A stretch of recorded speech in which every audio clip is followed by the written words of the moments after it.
So here's your practice sheet for today, Monday. There are 10 questions. I'll just kind of go over it a little bit for you. A lot of these questions aren't necessarily math questions. They are questions about how to explain yourself. So number 1, draw and label a picture to show the difference between balanced and unbalanced forces. So you'll have 2 pictures. One picture will be balanced and one picture will be unbalanced. Number 2, explain how balanced and unbalanced forces affect an object's motion differently. So what's the difference between having balanced forces acting on an object versus unbalanced forces? So what's going to happen to that object, essentially?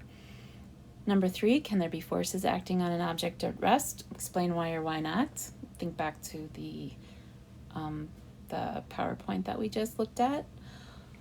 Number 4, what is the net force on an object that has balanced forces acting on it? There can only be one answer.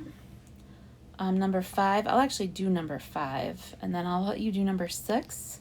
And then number 7 is the same as number 5 and 6, but you will have to probably draw your own picture and figure out the answer.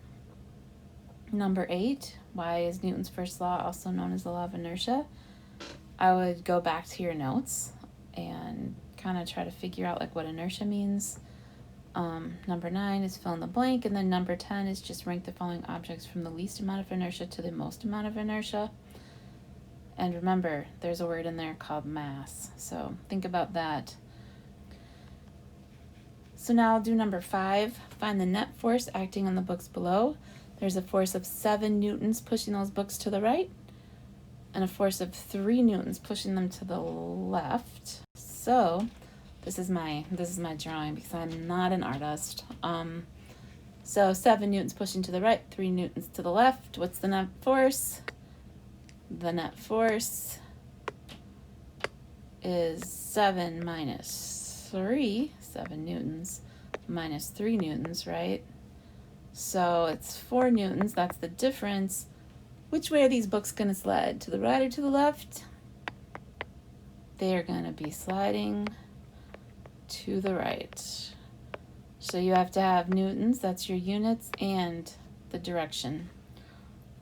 And if it was 0, right, so if the net force was 0, then they would stay in their place, but this is not 0. So, all right, so that's basically your assignment for today. And then when you're done with this, that should be time to end class.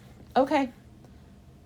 Make sure you guys fill out those feedback forms because I don't actually know if this is the right timing or if it's too much or too little. I don't really know because I'm not there. So those feedback forms are going to help me in the future figure this out.